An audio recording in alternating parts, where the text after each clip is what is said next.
Prisiekiu, kad esu tikras Helėnas.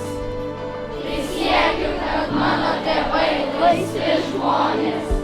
Prisiekiu, kad esu nusidėjęs dievams. Prisiekiu, kad rungtynėse nenaudosiu klausos bei apgaulės.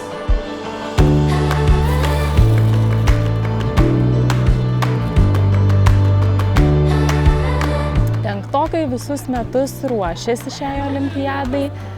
Olimpiadoje yra 5 rungtys. Bėgimas apie 2 kilometrus vaikai bėga, ietį meta, diską meta ir imtynių rungtis vyksta. Valdorfo mokykloje mokiniai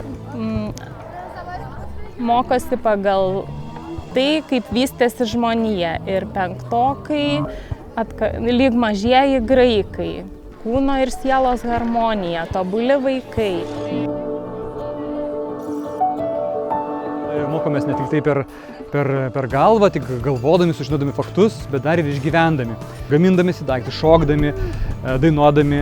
Ir graikų olimpiada reikalinga, kad mes galėtume pajusti tą graikišką pusiausvyros dvasią, kai yra ir grožis, ir teisybė, ir kažkoks kūno stiprumas susijungia į vieną ir galime jau iškelti penktokams tam tikrų iššūkių konkurencinių ir kažkokių su savimi susitikimą.